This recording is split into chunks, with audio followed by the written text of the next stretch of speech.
Welcome to new TV Telugu. నేడు Telugu Desam party వ్యవస్థాపకుడు ఉమ్మడి ఆంధ్రప్రదేశ్ మాజీ ముఖ్యమంత్రి ఎన్టీ రామారావు 30వ వర్ధంతి.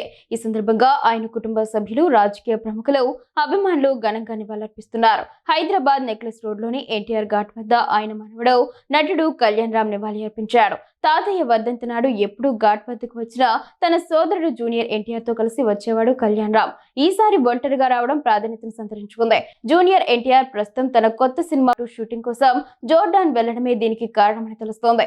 అందుకే తాతయ్యకు నివాళి అర్పించడానికి జూనియర్ ఎన్టీఆర్ ఘాట్ వద్దకు రాలేదని సమాచారం. కాగా కళ్యాణ్ రామ్ ను చూడడానికి భారీ సంఖ్యలో అభిమానులు పెద్ద ఎత్తున ఘాట్ వద్దకు చేరుకున్నారు.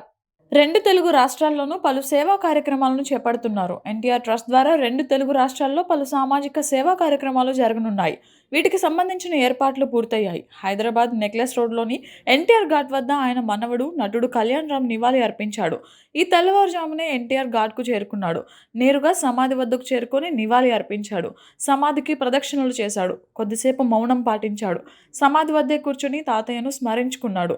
తాతయ్య వర్ధంతి నాడు ఎప్పుడు ఘాట్ వద్దకు వచ్చినా తన సోదరుడు జూనియర్ ఎన్టీఆర్తో కలిసి వచ్చేవాడు కళ్యాణ్ రామ్. ఈసారి ఒంటరిగా రావడం ప్రాధాన్యతను సంతరించుకుంది. వార్ 2 తర్వాత ఎన్టీఆర్ నుంచి రాబోతున్న నెక్స్ట్ సినిమా ఇదే. ఇందులో కొన్ని కీలక సన్నివేశాలను జోర్దాన్లో చిత్రీకరించనున్నారు. ఫిల్మ్ సిటీలో కొన్ని సన్నివేశాలను తీశారు. ఇప్పుడు జోర్దాన్ వెళ్ళినట్లు చెబుతున్నారు. అందుకే తాతయ్యకు నివాళి అర్పించడానికి జూనియర్ ఎన్టీఆర్ ఘాట్ వద్దకు రాలేదని సమాచారం. కాగా కళ్యాణ్ రామ్ను చూడటానికి భారీ సంఖ్యలో అభిమానులు పెద్ద ఎత్తున ఘాట్ వద్దకు చేరుకున్నారు. ఘాట్ వద్ద రద్దీ నెలకొంది. అనంతరం అభిమానులు సీనియర్ ఎన్టీఆర్కు నివాళి అర్పించారు. ఎన్టీఆర్ అమర్ రహే అంటూ నినాదాలు చేశారు. పలువురు ప్రముఖులు ఘాట్ వద్దకు రావాల్సి ఉన్నందున బందోబస్తు ఏర్పాటు చేశారు.